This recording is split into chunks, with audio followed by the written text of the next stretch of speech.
Hi friends, welcome back to my channel. അപ്പോൾ നമുക്കിന്നൊരു പൊരിച്ച കോഴീൻ്റെ ബിരിയാണി തയ്യാറാക്കിയാലോ? ഗസ്റ്റുകൾക്കിടെ മുമ്പിൽ സ്റ്റാറാവാനും അതുപോലെ വെക്കേഷനൊക്കെ അല്ലേ, കുട്ടികൾക്ക് ഉണ്ടാക്കി കൊടുക്കാൻ പറ്റിയ നല്ല ടേസ്റ്റി ആയിട്ടുള്ളൊരു ചിക്കൻ ബിരിയാണി റെസിപ്പിയാണ്. അപ്പോൾ നമുക്കിത് ആ വീഡിയോയിലോട്ട് പോകാം. ആദ്യം നമുക്ക് ചിക്കൻ ഒന്ന് ഫ്രൈ ചെയ്തെടുക്കാം. മസാല ചേർത്തെടുക്കാം. 1/2 സ്പൂൺ മഞ്ഞൾപ്പൊടി, 1.5 സ്പൂൺ മുളക് പൊടി, 2 സ്പൂൺ ഗരം മസാല, 1 സ്പൂൺ കുരുമുളക് പൊടി, ആവശ്യത്തിനുള്ള ഉപ്പ്, കുറച്ച് തൈര്, ഇതെല്ലാം കൂടിയിട്ട് നന്നായിട്ടൊന്ന് മിക്സ് ചെയ്തെടുക്കാം.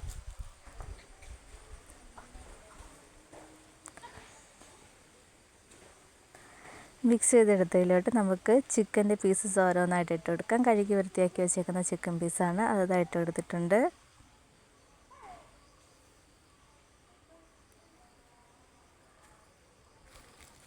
എന്നിട്ട് നന്നായിട്ട് ചിക്കനിലെല്ലാം മസാല ഒന്ന് തേച്ചെടുക്കാം.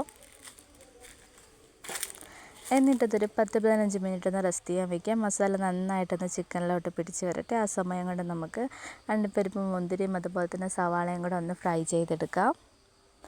ഒരു പാൻ വെച്ച് കൊടുത്ത് അതിലേക്ക് എണ്ണ ഒഴിച്ച് കൊടുക്കുന്നുണ്ട്. എണ്ണ ചൂടായി വന്നതിന് ശേഷം അണ്ടിപ്പരിപ്പും അതുപോലെ തന്നെ മുന്തിരിയും ഇട്ട് കൊടുക്കാം.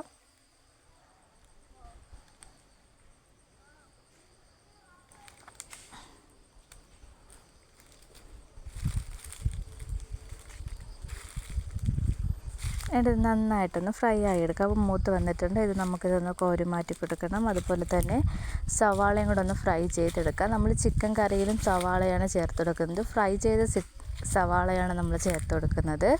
അതിനും കൂടെ വേണ്ടി സവാള ഒന്ന് ഫ്രൈ ആക്കി എടുക്കുന്നുണ്ട്. ചോറിനും അതുപോലെ തന്നെ കറിക്കും വേണ്ടിയുള്ള സവാള ഒന്ന് ഫ്രൈ ആക്കി എടുക്കാം.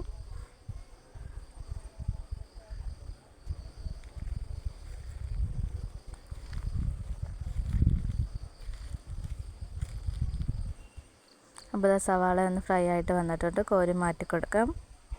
ഇതുപോലെ തന്നെ നമുക്ക് ബാക്കിയുള്ള സവാളയും കൂടെ ഒന്ന് ഫ്രൈ ആക്കി എടുക്കാം. ആ എണ്ണയിലോട്ട് തന്നെ നമ്മൾ മസാല പുരട്ടി വെച്ചിരിക്കുന്ന ചിക്കൻ ഒന്ന് ഫ്രൈ ആയി വെക്കാം. അപ്പം നമ്മൾ ചിക്കൻ പൊരിച്ചതിന് ശേഷമാണ് കറി തയ്യാറാക്കുന്നത്. അപ്പോൾ മസാലയൊക്കെ നന്നായിട്ടൊന്ന് പിടിച്ച് വന്നിട്ടുണ്ട്. 10-15 മിനിറ്റ് നമ്മളൊന്ന് റെസ്റ്റ് ചെയ്യാൻ വെച്ചിട്ടുണ്ട്. ഇനി നമുക്കതൊന്ന് ഫ്രൈ ആക്കി എടുക്കണം.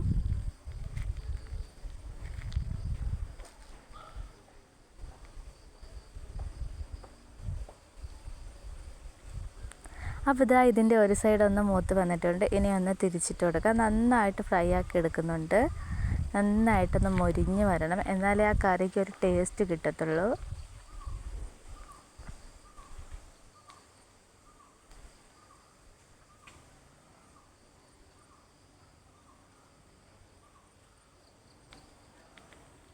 അപ്പോൾ 2 സൈഡും നന്നായിട്ടൊന്ന് മൊരിഞ്ഞ് വന്നിട്ടുണ്ട്. ഇനി നമുക്കിതൊന്ന് കോരി മാറ്റി കൊടുക്കാം.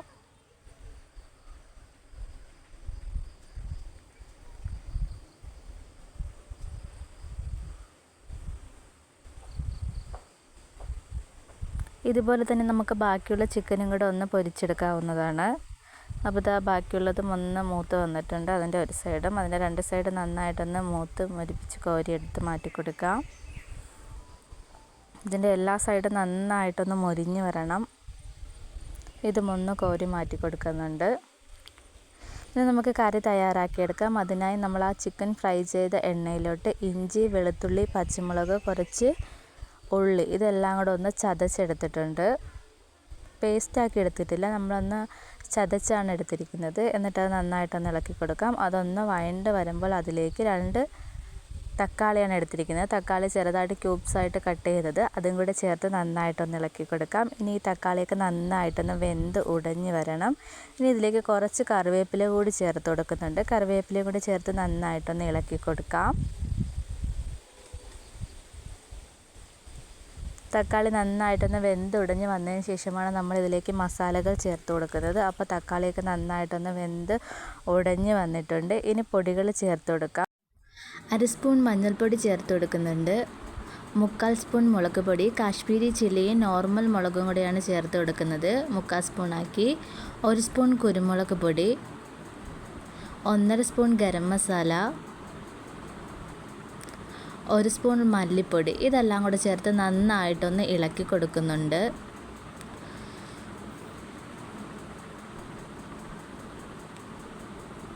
ഇളക്കി കൊടുത്ത ശേഷം ഇതിലേക്ക് പൊരിച്ച് വെച്ചിരിക്കുന്ന ചിക്കനും കൂടെ ചേർത്ത് കൊടുക്കാം. ചിക്കനും കൂടെ ചേർത്ത് കൊടുത്ത് നന്നായിട്ടൊന്ന് ഇളക്കി കൊടുക്കുന്നുണ്ട്. മസാലകൾ ആ ചിക്കനിലും കൂടെ നന്നായിട്ട് ഒന്ന് പിടിച്ച് വരുന്നത് വരെ നന്നായിട്ട് ഇളക്കി കൊടുക്കാം. ഇനി ഇതിലേക്ക് നേരത്തെ നമ്മൾ ഫ്രൈ ചെയ്ത് വെച്ച ഉള്ളിയും കൂടെ ചേർത്ത് കൊടുക്കുന്നുണ്ട്.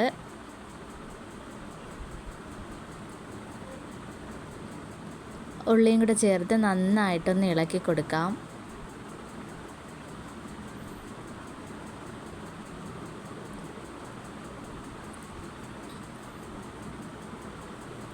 ആ മസാലകളെല്ലാം ചിക്കനിലും ആ ഉള്ളിയിലൊക്കെ നന്നായിട്ടൊന്ന് പിടിച്ച് വരുന്നത് വരെ ഇതുപോലെ ഒന്ന് ഇളക്കി കൊടുക്കണം.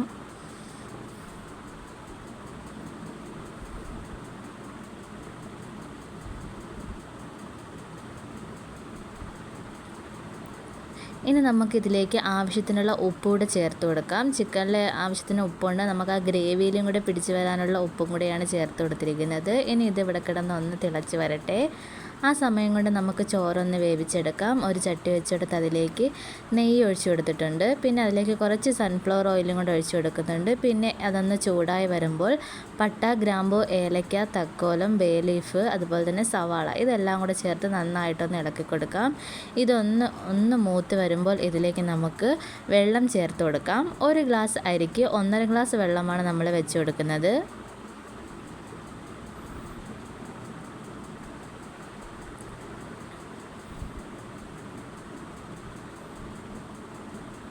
ഇനി വെള്ളം നന്നായിട്ടൊന്ന് തിളച്ച് വരണം. അപ്പോൾ ഇതിലേക്ക് നമുക്ക് ആവശ്യത്തിനുള്ള ഉപ്പും അതുപോലെ തന്നെ കുറച്ച് നാരങ്ങാനീരും കൂടെ ചേർത്ത് കൊടുക്കുന്നുണ്ട്.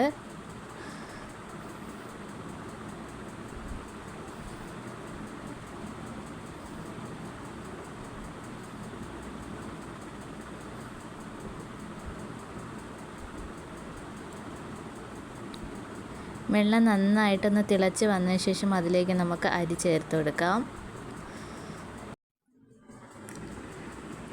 അപ്പോൾ ഇതാ വെള്ളം നന്നായിട്ട് തിളച്ച് വന്നിട്ടുണ്ട്. ഇനി കഴുകി വൃത്തിയാക്കി ഒരു 15 മിനിറ്റ് കുതിർത്ത് വെച്ച അരി നമുക്കിതിലേക്ക് ചേർത്ത് കൊടുക്കാം. അപ്പോൾ നമ്മളുടെ പൊടിച്ച കോഴീൻ്റെ കറി ഇവിടെ തയ്യാറായിട്ടുണ്ട്. വളരെ ടേസ്റ്റി ആയിട്ടുള്ള കറിയാണ്.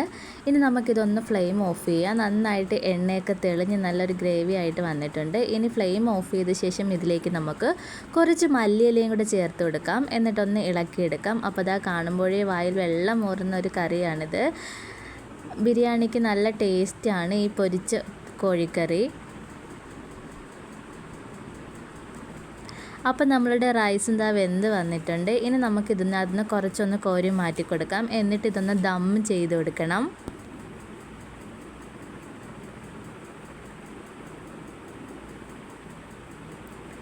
അപ്പോൾ ഇതാ ഇതൊന്ന് കുറച്ച് കോരി മാറ്റി കൊടുത്തിട്ടുണ്ട്.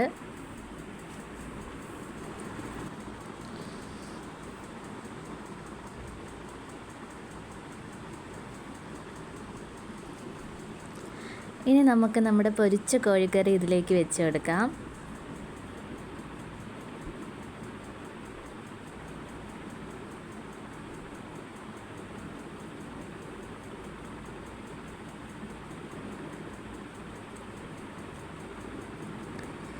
അപ്പോൾ കറിയൊക്കെ ഇതിനകത്തൊന്ന് വെച്ച് കൊടുത്തിട്ടുണ്ട്. ഇനി നമ്മൾ മാറ്റി വെച്ചിരിക്കുന്ന ആ ബാക്കി ചോറും കൂടി ഇതിൻ്റെ മുകളിലോട്ടൊന്ന് ഇട്ട് കൊടുക്കുന്നുണ്ട്.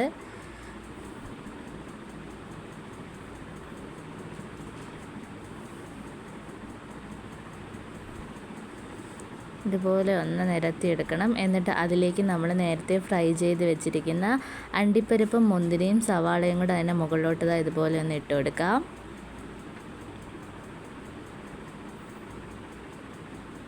കുറച്ച് മല്ലിയിലയും കൂടെ ഇട്ട് കൊടുക്കുന്നുണ്ട്.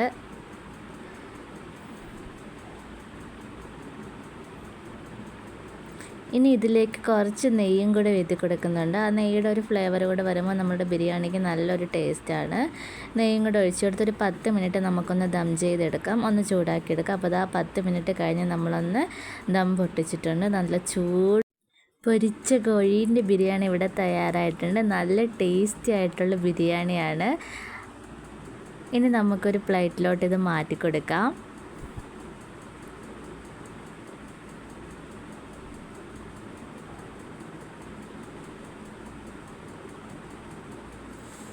അപ്പോൾ ഇതാ നല്ല ആവി പറക്കുന്ന നല്ല ചൂട് പൊഴിച്ച കോഴീൻ്റെ ബിരിയാണി ഇവിടെ തയ്യാറായിട്ടുണ്ട്.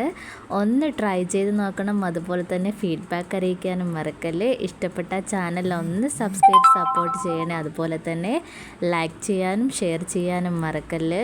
വെക്കേഷനൊക്കെ അല്ലേ, കുട്ടികൾക്കൊക്കെ നമുക്ക് ഉണ്ടാക്കി കൊടുക്കാൻ പറ്റുന്ന നല്ല അടിപൊളി ബിരിയാണി റെസിപ്പിയാണിത്. അപ്പോൾ ഇതുപോലുള്ള റെസിപ്പിയുമായിട്ട് ഇനിയും കാണുന്നവരെ bye and thank for watching.